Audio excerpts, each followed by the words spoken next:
Carbon building. It was completed in 1928 by a group of boys known as the Burnham Brothers. They were so angry that prohibition was going on in this country. They built that building to serve, well, basically as a big middle finger to the United States government.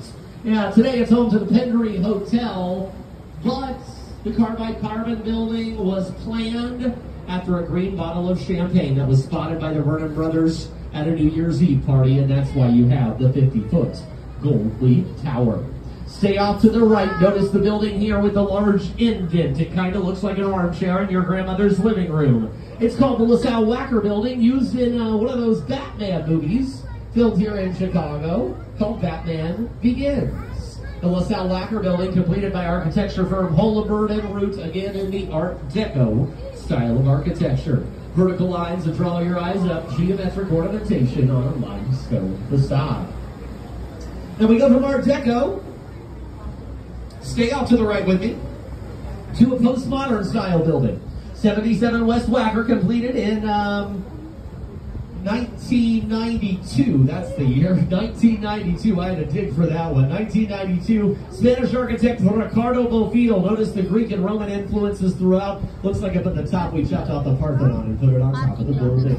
Right next door, a great example of the brutalist style of architecture popularized in the 50s and 60s. 55 West Wacker, completed by C.F. Murphy and Associates for a company called Blue Cross Blue Shield. They quickly outgrew the building and had another one built right here in downtown Chicago. 35 West Wacker, completed in 1989. Roche and Ginklow are architects from Ireland. Notice the stainless steel medallions on each and every window. Inside is where you'll find the Leo Burnett ad agency. Leo Burnett, probably one of the most famous ad agencies in the United States, creating characters like Ronald McDonald, the Keebler Elves, the Marlboro Man, and that Jolly Green Giant. Stay off to the right real quick. The Chicago Theater Marquee. There you have it on State Street. Go check it out for yourself. Get pictures.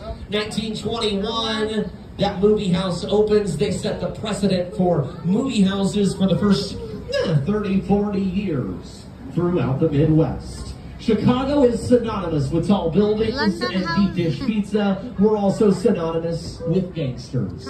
You wanted gangsters nowhere near this building. Off to the right-hand side, this is where all the jewelry dealers in Chicago worked. It's a neoclassical style building called the Jewelers Building. Up at the top you have the dome, also known as a Belvedere. What's really cool about that building, to prevent theft, back in the 1920s and 30s, jewelry dealers coming in their car in the morning could simply drive into the building, and a car lift would take them up to where they were working that particular day. Pretty impressive. Stay up to the right-hand side, in between the two glass towers, you have a tall, skinny Gothic building. It's actually the, well, skinniest skyscraper in the entire city of Chicago. It's called Mather Tower. Completed in the 1920s by Riddle and Riddle. When it's completed in 1928, it's the tallest building in the Windy City. It holds that record for 2 whole weeks. 2 whole weeks is all it got. The London House is right next door. Mather Tower, by the way, today is home to the River and Club Quarters Hotel. It's a whole block of hotels here off to your right-hand side. The London House, again, a 5-star boutique hotel. Now, the London House was done in the same style of architecture that the building across the river, off to the left, where our boat Lucia sits. This is the Wrigley Building. 1921, the Wrigley Building is completed. 250,000 glazed terracotta tiles cover the entire Beaux-Arts-style building. Notice the clock at the top. It does not have numbers, but has W's. To let everybody know that this is the home of William Wrigley Jr. Why terracotta, my friends? Terracotta is fireproof. 1871, need I say more? 1922, the Chicago Tribune, they're celebrating their 75th year in business, and to celebrate, they announced a building competition. They want the most beautiful office building in the world. This is the building that wins the competition. Off to the left, another Gothic building with the flying buttresses up at the top. Tribune Tower, completed in 1925. Today, luxury condominiums. How much to move in? 1 bedroom, 1 bath will set you back $750,000. Now, after the tour, folks, walk up to the base of Tribune Tower. You're going to find 150 fragments from around the world embedded into the base of that building. Because Tribune wanted everybody to know that they had coverage and they were covering stories worldwide. So they have fragments from the pyramids in Giza, the Taj Mahal, the Great Wall of China, Notre Dame Cathedral in Paris, the Alamo, and so much more. Go check it out. This is Hotel Absolutely wonderful to see.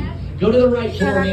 Look for the building with the white vertical lines drawing your eyes up, my friends. Fourth tallest in the city of Chicago. Standing at 1,152 feet. Before it passes, that is the Aeon Center. Completed in the early 1970s, 1973 to be exact, by architect Edward Durrell Stone. It was built for a company called Standard Oil.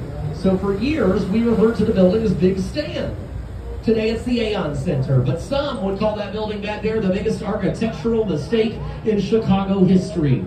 Here is why. The exterior of the building, when it's completed, is covered in Italian Carrara marble. Very expensive, the same type of stone used to build the statue of David. Well, guess what? Wow, it gets cold in the winter months here in Chicago. The Italian Carrara marble eventually began to crack. A few pieces fell off the building. We had to replace it. Well, I didn't. They did. Thank goodness. Because it was $80 million. They replaced the Italian Carrara marble with North Carolina granite. The lesson learned, you should never, ever, ever take marble for granite. Not a good idea. Go off to the right. Swiss Hotel. Thank you for entertaining me. It was designed to look like a bow of a boat. Harry Weiss is your architect. Harry Weiss, not only a very famous architect, but he also had a love for sailing. Now I see some of your cameras pointed at it. It's the third tallest building in the city of Chicago. It looks like a waterfall falling from the sky. It's off to the right-hand side. It is actually, ladies, talk about girl power, the tallest building in the world designed by a woman. Yeah, her name is Jeannie Gang. She's from Chicago. She owns a company called Studio Gang. Standing at 1,198 feet in the air, the St. Regis, third tallest in the city of Chicago. Home to the St. Regis Hotel. You can live there as well. You got to dig deeper in your pockets if you want to move in here, my friends. 1,198 feet in the air, one bedroom, one bath inside the building will set you back $1 million. Now, if you go up to the 83rd floor, it looks like someone forgot to put windows on the 83rd. Not exactly. Every super tall building in the city of Chicago has to pass what we call a wind shear test. In order for Gang's new building to pass the wind shear test, she put a blow-through on the 83rd floor, allowing the winds to whip right through unobstructed, making sure that the building doesn't sway too much. With the strong winds coming from the course. Now look how beautiful the water is this morning. The water was not always this beautiful. It was actually highly polluted back in the day because factories and warehouses were dumping their waste right in. And the water in the 1800s was flowing the same direction that we're flowing right now, towards a big lake. 300 miles long, 118 miles across, and the lake where we get our drinking water from in Chicago. Polluted river flowing into your drinking water source, you're gonna have problems. And boy, did we ever. People were dying because of waterborne illness. Cholera, dysentery, typhoid. The Illinois General Assembly down in Springfield says, look, Chicago, you haven't even been a city for 30 years. Get your act together. So we do. Remember from high school science class, water flows to its lowest point, so we dug a canal that was deeper than the river all the way to the west side of the city. And we reversed the flow of the Chicago River. Instead of the river going east, we sent it west. We dug